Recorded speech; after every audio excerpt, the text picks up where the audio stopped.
Hello everybody and welcome back to another episode of Prog Nerd Reviews. This is episode number 14 and today we're going to be travelling to a different part of Europe other than the UK. We're going to Italy today and we're going to be talking about an Italian progressive rock album. Now this band has been suggested to me by you guys pretty much since I started the channel, and I've seen all the comments and I've listened to a lot of this group's material. And I really love it a lot, so this video is also for the people who don't know that I'm into this kind of outside of UK European prog. I'm really very much getting into it at the moment, getting into like the Italian progressive rock, the German progressive rock, the French progressive rock, all that kind of stuff I am checking out as we speak, so you don't need to keep reminding me because I'm in the process of doing it.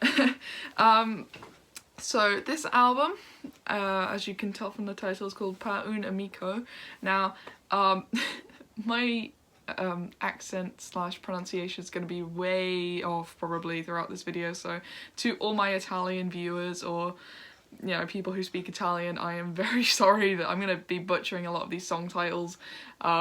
Just a sorry in advance. And this group is called PFM. Well, the long version is Premiata Forneria Marconi. Is that how you say it? I think so. I'm just going to be referring to them as PFM because that's a very long name. It's like how I refer to Emerson, Lake and Palmer as ELP because it's just long. Long to say. So, do I own this on vinyl? Yes, I do. We actually got this in not overly recently, but fairly recently. Here's my copy. We actually got this in Italy, well, on Discogs. And this is on orange vinyl. So, it's just like translucent orange there. And I really like this album. I'd only heard it once or twice, I think, when before doing this review, and listened to it thoroughly by doing this review. And I just gotta say that I really liked it. Upon probably third or fourth listen was this review. So this album's not actually very long. It's about just over half an hour long, so each track's over the 5-minute mark. There's only 5 tracks, and it was released in 1972, and I didn't actually put this in my 1972 video. I just completely forgot about it. Silly mistake of mine, but it is in my favourite progressive rock albums of 1972. So let's just get into the track breakdowns. I think that also 1972, I think they released 2 albums in this year, this one and then another one. Name's gone out of my head now, but I do really like that album as well. Anyway, let's go on to the track breakdowns. So the lighting's changed just very slightly because there was a glare coming from my top light, so I've got my light over here instead, which is still quite bright, so yeah, that'll do. So the first track on the album is pena, un po, or po, with a little apostrophe on the next to the O. That didn't sound right to me personally, so I might have, again, sorry for butchering the pronunciations, but I am trying. So this is probably my favourite track on the album, from the first time I heard it. It was in my liked songs and I've been listening to it over and over. I just think it's got such a beautiful introduction. The acoustic guitar on this track is played really well, and I thought it was kind of Jethro Tull-esque at times, with that kind of almost medieval English, old English kind of sound, which I really like. The entrance of the drums was very well done, great transition. Harmonies were very, very good on this track, and I loved the mood as well of the track. The production and use of panning was very good. I could hear absolutely everything going on in this track. Not that there was too much, but there was enough to keep the ears challenged. And it's a great album opener. It really kind of lets you know what kind of an album this is going to be, the tone of the album, and basically what to expect, because this was just a very beautiful kind of mellow track. There is bits in this album that are a bit less mellow, but for this introduction it was just very mellow. The keyboard sound is very, very good, and the ending, like the last 20 to 25 seconds was quite chaotic, so that's kind of like the get ready for not just this kind of mellow, beautiful sounding music, but also this chaotic amazingness that's coming later on. So that was the first track on the album. So the next track on the album is Generale. I'm guessing it's just Generale or something. Well, I think I can kind of guess what that means. But the drum intro really caught my attention because of how good the production was. It was so sharp, so crisp, and really, really well done. Like, usually you got like it was very compressed, but not too compressed that it was like, you know, flattening the sound. It was like just about enough. There wasn't any sort of like reverb on any of the drums in this introduction at all. It was just very dry and compressed, which I really liked. It kind of suited the introduction of the song, but I thought that was worth mentioning. There was an explosion of sound after this drum introduction. It was just whoosh, it like really went full force in with all the different instruments, all the different sounds. It was just absolutely amazing. The guitar tone throughout this and just throughout the album in general was absolutely amazing. I'm still trying to work out what effects were used on the guitar, because as much as I'm familiar with, you know, the guitar and all that, you know, guitar tones, names of effects and all that still frazzles me a little bit, so I'll work it out eventually. I liked the use of the stringed instruments as well. Throughout this album there was a string section, especially I think it's the fourth track, which obviously I'll get to later, had a really beautiful section of strings. This track almost sounded like a Van de Graaff generator in the way that it was like chaotic and then sometimes it wasn't. So there was like that dynamic which works really, really nicely. The bass lines were so, so great, jumping around in the background and just sounding really nice and flowing really well. It was very fluent and there wasn't any kind of like jumpy bits where it was like, it was just very melodic and very fluent, and I very, very much enjoyed it. And the organ sound as well, very, very good. I'm a big fan of the organ. I guess that's probably why I like Yes so much, and ELP, but I love that use of the organ. Alright, so the next track on the album is the title track of the album, Per un Amico, which I think translates to For a Friend, but let me know if I've got that wrong. So I really loved the entrance of this track. It was very pretty, very atmospheric, and just, oh, so, so good. Like, it had me at that kind of feeling that was like, oh, this is really good. Like, obviously I was less familiar with this particular side of the album from this point onwards, because the first two tracks are the ones that I know the best, so re-listening to this last section of the album, oh my gosh, it's so, so good and so beautifully put together. The piano work is very fantastic. There were points where it was like almost Keith Emerson-esque in the keyboard, different types of keyboards being used, which obviously I'm a big fan of. The vocal ranges were very impressive, and vocal harmonies, just so, so good. When harmonies are done right, oh, they sound absolutely amazing. And the drum work throughout this is so, so good. There was like an improv jammy section in the middle, which I'm a big fan of. I don't know if you can tell, but I absolutely loved it. I like when bands can just go off on a tangent and it still sounds good.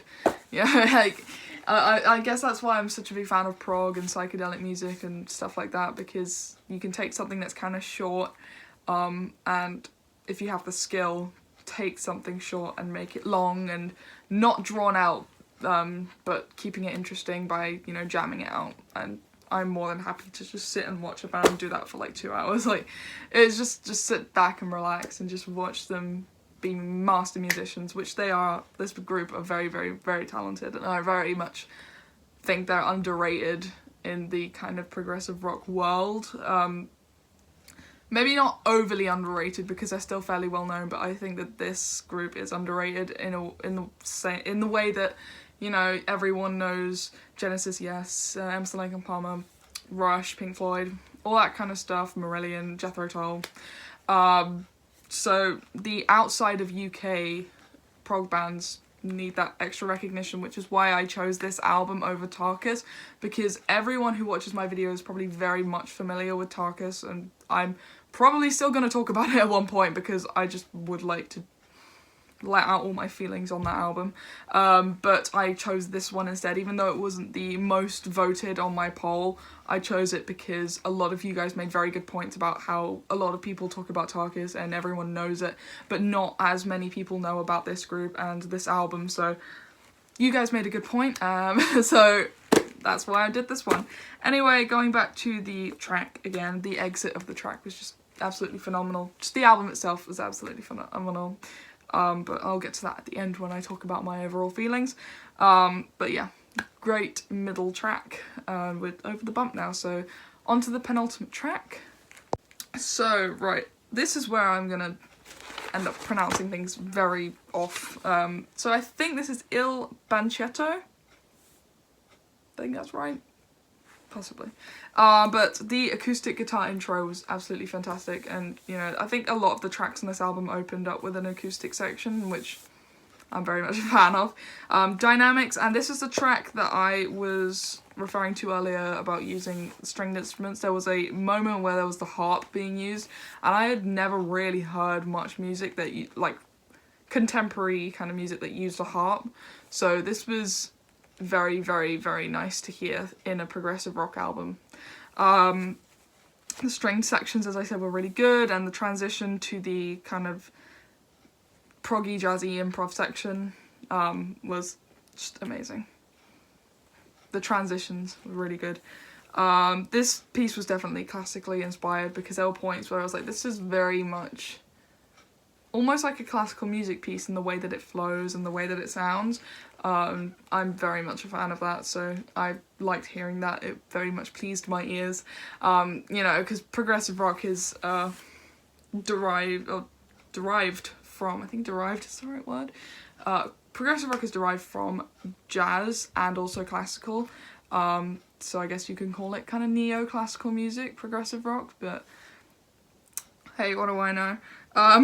The piano playing throughout is very, very good. Again, I put here in brackets ELP question mark, because it sounded very much like an Keith Emerson style playing.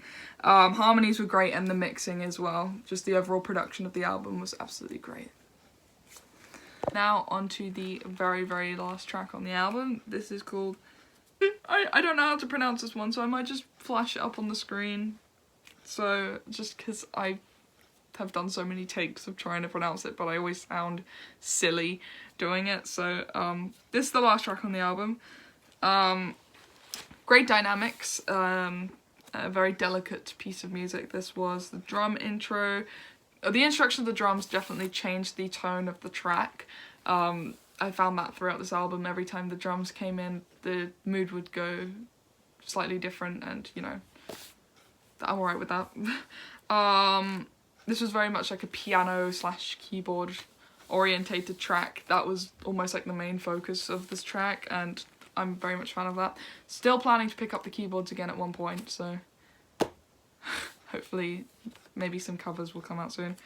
Anyway, but I thought this was a great closer for this album, and this album was just absolutely fantastic as a whole. I really liked the vibe of the album, the overall feel, and you know, the instruments being played, very good, very well played, and just absolutely phenomenal. Phenomenal musicianship, and I think that the fact that it was sung in a different language, I'm very much a fan of that kind of stuff, you know. That's why I love Rammstein so much, I guess. That's just a completely different genre of music, but they sing in German, if you know, you probably do. But I liked how this was sung in Italian. It was just very, very beautifully put together, very beautifully sung, and it was just a beautiful album. I'd probably give it about an 8.5 because I still need to familiarise myself with that kind of second side of the album, but it was absolutely great. And if you do not know this album and wish to listen to it, please, please do, because it is just such a beautiful album and it will blow your head off. If you like things like Emerson, Lake and Palmer, Van de Graaff Generator, anything proggy really, Yes especially as well, you will like this album, trust me. You will, all my viewers who maybe are just about familiar with the big names of progressive rock, you will like this album. It's just absolutely beautiful. and I recommend it to anyone watching this video right now. So yeah, thank you guys for watching. Let me know your personal opinions of this album in the comments. I'd like to know if you've heard of it, or if you've not, if you like it or if you don't. Always happy to hear different opinions on music, because if we all liked everything, if everyone liked the same thing, it would be boring. So I always kind of like seeing conflicting comments, so I can just kind of see where people are coming from. Let me know. I will leave all my links in the description below, all my social medias, all that. And again, I've got my Spotify playlists in the links now in the description, so you can keep up with my monthly listens, just as like a little extra thing to go on my videos that I do anyway of my listens throughout each month. The April listens video will be coming out very soon as well, so stay tuned for that. And yeah, Friday's video will be an unboxing video of a new box set that was released last week. Maybe you'll be able to guess. But yeah, thank you guys for watching, and I'll see you on Friday. Bye bye.